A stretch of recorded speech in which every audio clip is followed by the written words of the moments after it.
Look, I'm just going to lay it out here. You see countless great companies just absolutely destroyed lately.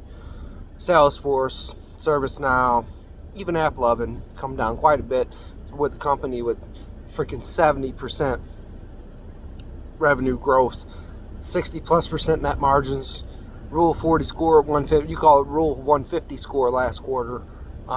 Incredible profitability, incredible growth, and building a moat, by the way.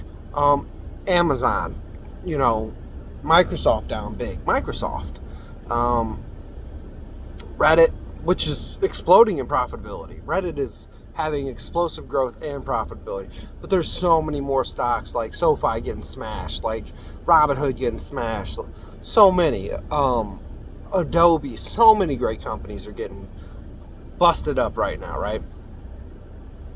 And if you go back to, I don't know if you listen to earnings calls, but if you go back to Salesforce earnings calls or like ServiceNow's earnings calls, there's a reason why Bill McDermott is trying to pump up the stock a little bit by calling it a future $1 trillion company. Now, it's possible. It could happen, right? Possible. Probably more likely to see in the next year or two a 200, maybe $300 billion company, maybe 300, but 200 probably is a good way or a good assessment to make based on what their numbers will be, based on continuing growth at 20%. They might even accelerate growth based on what AI is bringing to the table, but we'll see, you know what I mean?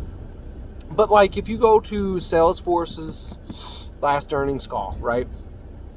At the end, one of the other CEOs he brought a couple different CEOs onto his earnings call, which I thought was very interesting. CEOs from different companies, right? And this guy was a CEO from AI company that, he started and is getting profitable and doing quite well, right?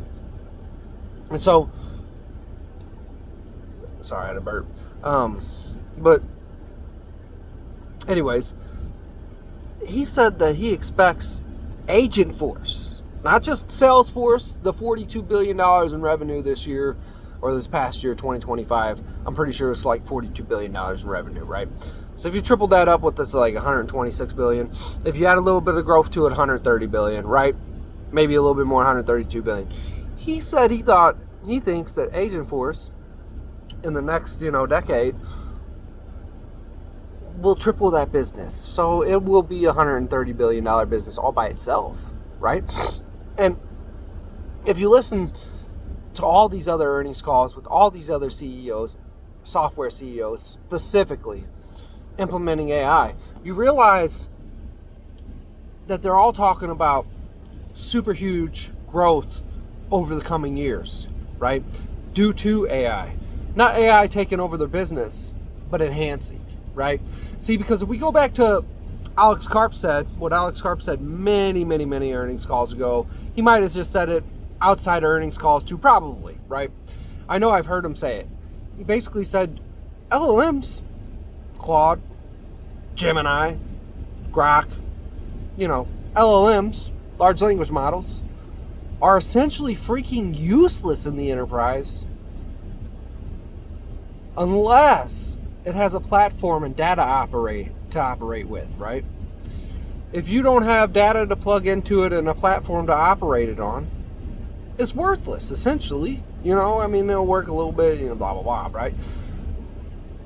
But, like Karp says, an ontology, or, ServiceNow's Bill McDermott says an operating system, a platform to operate these LLMs on. They're basically worthless, right? They're not going to take over because without engineering, without ontology, without the platform, without the data plugged in to all these specific businesses, then it's worth nothing, really. Not much anyways to these big companies and businesses, right? So when we think about that, we have to understand that Wall Street's got it all wrong as per usual. And these companies are on great discounts. Like, did you see the growth in Firefly or the AI businesses of Adobe? Crazy, right? Accelerating growth. In fact, a lot of these businesses are about to accelerate growth through their AI. And I see the most crazy thing is like nobody can believe that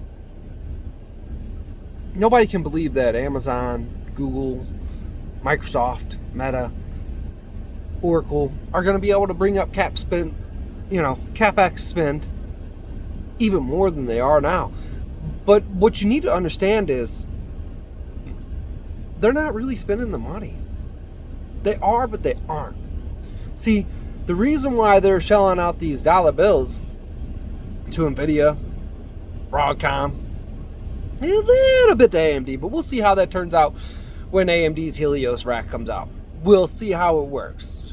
We have yet to see any real traction in AI. I mean, it's growing a little bit for AMD, but it's not doing an Nvidia type moment move here. So we'll see how it rolls, right? But it's not coming top down. Like, these companies are buying chips to force it on to their customers, right? It's coming from the bottom up. Like, because if you think about how AppLovin's scaling all these small businesses, how Meta's scaling all these small businesses through advertising on their platforms, and I assume that's why Reddit's profit is exploding, because they're scaling through AI targeted ads, because now they're plugging in the ads to the AI, and the AI has gotten pretty good at figuring out where to place those, right? And I think that's worth noting 100%. You know what I'm saying? I think that's really, really worth noting. But at the end of the day, if you think about where the money's coming from, it's coming from all these small businesses who are inserting it into the companies like AppLovin, Salesforce, ServiceNow, and so on, right? And then it scales up and moves up to the Amazons and the Googles and the Metas, because they have to run it all on the cloud, right? And they're through the data center, which then goes to NVIDIA's pockets. So the people who were saying that NVIDIA is not going to be able to accelerate revenue growth is freaking stupid, because they don't understand that everybody's going to be implementing AI, and only a small group so far has even done so. So, like, when you truly think about how it scales, you're missing the point. All right, well, that's all I got, y'all. Buy fucking software companies. Good ones with quality balance sheet and great growth.